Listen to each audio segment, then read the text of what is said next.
Hey guys, it's Davo from Esports here, bringing you a Starcraft 2 cast today. This time is on Antigua Shipyard between two very good and very mana players, may I add. Excellent, so let's just quickly introduce those players. So, here's a molecular biotech student. He is 22 and he is from Sweden. He's also spent time in Korea, and nonetheless, his name is AiCytoplasm. Awesome, and I'm gonna just say it as AiCytoplasm, as I believe that is how that is said. And then in the top left hand corner we have none other than the Beast from the East, as he is known sometimes, WhiteRa.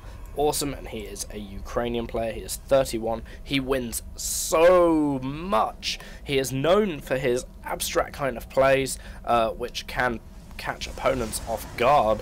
He calls them his special tactics, and that came from when he did actually do a Brood War build against someone in Starcraft 2 and absolutely crushed them with it. So he uses his special tactics. He is very well known in the Brood War scene. In fact, he is a very good Brood War player. One of the best Brood War foreigners there is, actually. Yeah. It's good old WhiteRa. And I'm just going to quickly point out that this is not a ladder game. This is in fact a custom game, because the colours are red and purple today. WhiteRa being in the red and AiCytoplasm being in the purple. Excellent. And this version of Antigua Shipyard is actually the tournament version as well, which has force cross positions. So your opponents have to be opposite you on the map if you were to fold the map in half like a piece of paper, if you understand where I'm coming from. Aha! And these minerals in the middle here are blue instead of gold, and that basically gives less of an advantage to the guy or the people who own the Zelnaga watchtower in the middle. WhiteRa opting for his fast expand right now, which is very popular. And we also have a Forge on the way, and the Forge will be good for two things. Protoss do like to get their early weapons upgrade against Zerg pretty sharpish, and he'll probably want to be building a cannon as well, just to defend against any craziness that AiCytoplasm might throw his way. But of course WhiteRa has actually scouted his opponent, so he knows that maybe there isn't actually that much craziness on the way. That pool might have looked a little bit early for WhiteRa's liking though, but nothing quite coming out just yet. Just two Zerglings, and these guys, well, quite frankly, let's see what they do. Let's see what they do.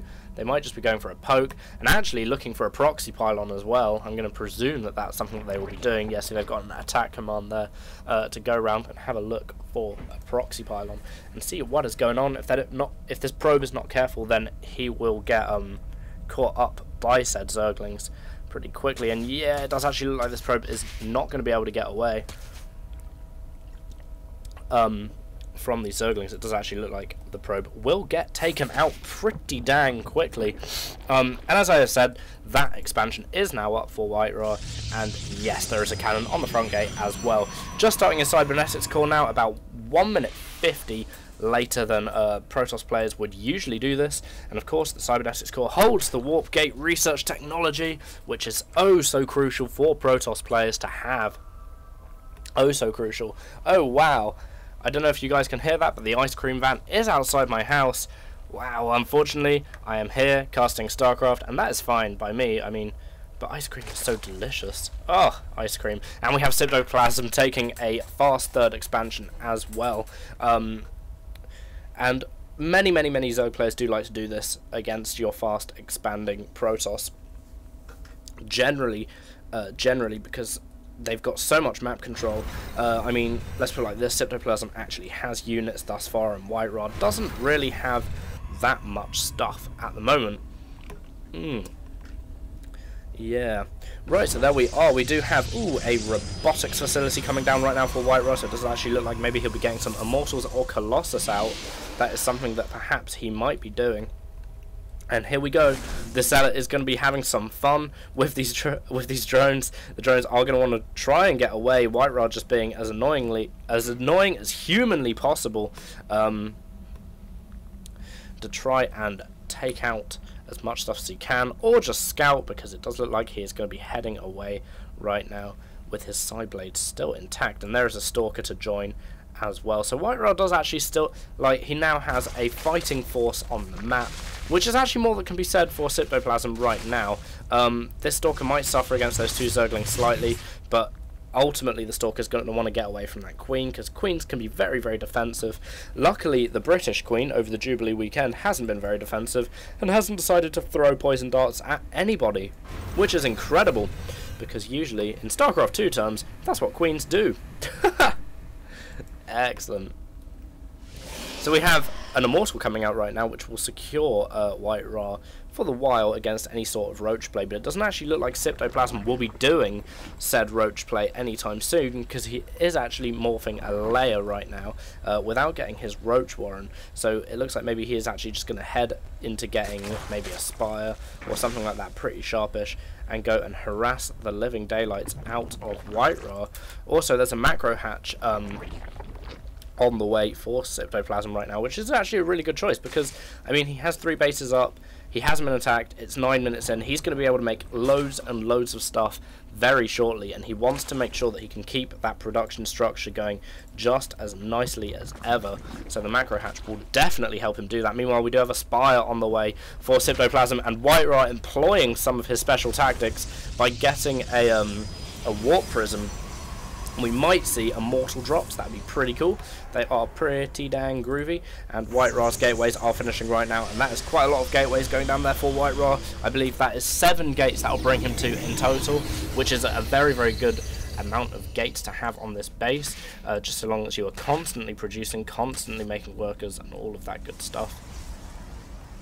Actually, WhiteRa's worker production has dropped off now, but I mean, he's looking fairly saturated, so it's not that much of a big deal. These Zerglings, on the other hand, are taking this Zealot up here as a big deal, because he is going to die and go back to Ire, but of course Zealots never actually die, and they are going to be wanting to take out that pylon very, very quickly indeed, and we are going to see the end of the pylon right now. Meanwhile, WhiteRa's army is moving out with the Immortals and the Warp Prism and everything, which is excellent. I love Warp Prism play, it's so damn cool, and WhiteRa uses it to its fullest advantage. An Overlord goes down, but it doesn't actually affect AiCytoplasm too badly, as he has quite a lot of supply available still to deal with this kind of thing. Zergling is coming up on the flank, but it is nowhere near enough to deal with this many Protoss units, and the rocks from AiCytoplasm are going to go up, down even right now, and units are going to be warped in from WhiteRa on the high ground right here, and this is just, again, this is his brilliant play, his really, really good play with the Warp Prisms, and how special actually his play can be. And here we go, does actually look like this hatchery is going to get focused down pretty damn quickly. That Overlord there is pretty lucky to escape with his life, but he isn't home and dry just yet, as these Stalkers are going to come out and try and kill him. Meanwhile, AiCytoplasm does have quite a lot of Mutalisks on the map, but I mean, WhiteRa has a lot of Stalkers, and it does actually look like WhiteRa could be getting ready to go and push his opponent's main right there. He does actually have the ability to warp in his units in his opponent's main straight away. Very, very good choice of the Immortals going in first there, making the Spine Crawlers attack them first, because they absorb so much freaking damage. And here we are. Maybe a nice force field going down here to stop the drones from pulling back away from the Zealots would have been nice, but that is history. That is absolutely fine. And here we go. We do have an attack coming in at the front gate of WhiteRa's base right now, and the Forge and Photon Cannon will be going down very, very quickly indeed. And I mean, WhiteRa has to be feeling a tiny bit uncomfortable right now, because there's quite a lot of Mutalisk and Zerglings in his base. I think these Mutalisks can win this battle actually, but they are going to be pulling back right now, primarily because of all the craziness that is going on at the main base of AiCytoplasm right now. These Mutalisks here are probably going to get, clear up these Stalkers pretty dang easily right now, but these guys here are going to want to be pretty careful that they don't fly directly over the Stalkers, but that is absolutely fine. There is more Mutalisks than Stalkers there anyway. One Mutalisk eating the ground as he tries to leave, and there we go. Stalker's worst nightmare comes round as lots and lots of Zerglings come around, and that's the Zealot's worst nightmare. Mutalisks, because they can't jump, they don't have jetpacks, and they cannot get up there to do any sort of damage. Meanwhile, AiCytoplasm is going to be a little bit more aggressive now and try and run into WhiteRa's base, but unfortunately it's not going to happen, because WhiteRa has just blocked off the front of his base again, just in time, and warped some ranged units in to try and deal with the Zergling threat. And we have a Twilight Council on the way for WhiteRa right now, and it would surprise me, to be honest, if we didn't see Blink on the way as well, because when Zerg players are looking like this, they look like they might be going for a mass muter kind of play. and that can be very, very frightening indeed. Twilight Council is definitely the best building to get in said situation, because it will allow you to get Archons, Blink, High Templar, whatever you want. Whatever you want to take it out, and that's absolutely fine. Oh, I think AiCytoplasm actually saw the Observer there as the Mutalisks kind of came back, and we have a Overseer on the way even, coming for AiCytoplasm right now, so he will be able to see that more in the future. Meanwhile, Weapons +2 comes down for WhiteRa, and more Mutalisks come out for AiCytoplasm, so it does actually look like he will be working on pretty much just getting his Mutalisks doing exactly what he wants. And as I say, Blink is very, very good against Mutalisks, and it's more or less the main reason that you would use Mutalisks in the first... the main reason it's there. You want to use it against air units, typically, to get underneath them and do as much damage as humanly possible. We do have a Baneling nest coming down right now from AiCytoplasm, which is a bit of a surprise. Banelings are definitely less effective against Protoss units than they are of the other armies, because... let's put it like this, Terran and Zerg have a lot of biological and light units, and, well, Banelings are very, very good against them indeed, but we are going to see a Baneling nest going down in this situation from AiCytoplasm, which isn't massively common for Zerg players to get against Protoss, mainly because a stock unit of the Protoss army is the Stalker, and they are armoured, so it takes quite a lot of Banelings to kill a Stalker. Also, the Psionic Shield, which, by the way, all Protoss units possess, is the toughest.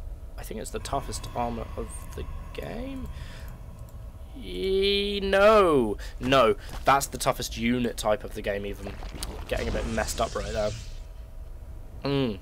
Yes, oh yes, I am. These changelings will probably get shot down pretty damn quickly because it's fairly obvious what they are, but that doesn't matter to AiCytoplasm. He was just literally running up the ramp so he could see exactly what was going on. The macro from both players going pretty well right now. It's nice blink down there from WhiteRa, even though he has kind of trapped his Stalkers there, but Blink has fully recharged right now and he is at liberty just to do whatever he likes and pretty much come and try and defend his base against the looming Mutalisk threat, which is definitely there. Meanwhile, there are actually two groups of Stalkers walking around the place right now, trying to track down those Mutalisks, because Mutalisks do reach a kind of critical mass where they just get so good that they can kill pretty much anything very, very easily indeed. Another 4 Mutalisks on the way, and Banelings, 21 Banelings being morphed right now, as well as the Centrifugal Hooks, which is my favourite upgrade of the game, just literally because of the way Centrifugal Hooks rolls off the tongue. Oh, it's lovely. And meanwhile, we do have WhiteRa's army completely assembling. I will say that I think WhiteRa's composition is very, very well built for this. Apart from AiCytoplasm does have a lot of Zerglings, and typically they're not the bee's knees against Zerglings. And I mean, there are a lot of Zerglings on the field right now, but there are even more. And WhiteRa's Blink Micro, they're spreading all of this stuff out, is very, very good. Very good indeed. And I think WhiteRa is just thinking to myself, nice try, buddy, but maybe next time with their Banelings. Very, very good micro from WhiteRa. Great control, warping in more units in the middle of the map right now. And it does actually look like this hatchery will get taken down. Never to hatchery anything ever again if that works. And wow, that's a lot of Banelings coming in. Blink needs to finish for those Stalkers, and it does just in time. I mean, that is a lot of Banelings, and they can be very, very dangerous in that amount of numbers. Even those Stalkers are armoured mechanical units, and as I have said previously, oof, wow, there we are. It does actually look like these Mutalisks are going to be clearing up the Stalkers, because, as I said before, it does actually look like they've reached the critical mass where they're able to do such things, and then Mutalisks can become very, very difficult for any number of races, well, any race to deal with, pretty much. I mean, and these are upgraded mutas as well. We've got the 1+ weapons attack for the mutas coming, well, it is finished already, and the 2+ attack is just about to finish. 4 more Mutalisks on the field, and it does actually look like AiCytoplasm is actually just going to walk all over WhiteRa right now, and it looks like WhiteRa may actually be defeated today, as he doesn't actually have that much of an economy. He's only got 2 bases. He should really have a 3rd, but I mean, the pressure of Mutalisks is so hard to deal with, and things are beginning to look pretty bad for WhiteRa right now, unfortunately for him. More Mutalisks actually joining said army of Cytoplasm right now. I count 20 at the moment. Now there's new additions, it will be 24. And that's pretty dangerous. Cytoplasm probably thinking about expanding again. Or at least you'd think that he would be thinking about expanding again. And he's actually scouting the map around for other expansions from WhiteRa, but he will not find any. We have the luxury of the observer view, and we know that there aren't any Mutalisks there, unfortunately, for WhiteRa. Any Mutalisks? Any more bases? There you go. Oh dear. Right, and I mean, this amount of Stalkers here, let's actually have a look at the army tab. 13 Stalkers, 2 High Templar. I mean, if really, really good Psystorms get off, then WhiteRa could perhaps maybe pull it back. But that is just an uncontrollable amount of Banelings entering WhiteRa's base right now, and it is almost definitely the end for WhiteRa right now. The Banelings are just going to be going straight into those Stalkers and doing all sorts of funky damage. And there we go. There's the good game. Well played from WhiteRa, who is, of course, very mana-like all the time. And that is that. Alright, guys. Thanks a lot for watching. I really enjoyed this cast because WhiteRa is a very good player and he's one of my faves. Cytoplasm, I will be looking out for him more in the future. But he wins a lot. I can't believe I've never seen this guy play before. So it's very interesting. Alright, and actually let's take a moment to actually realise how damn ugly Mutalisks are. Let's find one we can see clearly. There you go. Look at that. Ew. Cool, if that attacked you, you would be freaking out for days. They are ugly, ugly, ugly motherfuckers. Alright guys, as I say, thanks a lot for watching. Have a nice day, enjoy playing Starcraft, and I'll talk to you guys next time. Cheers.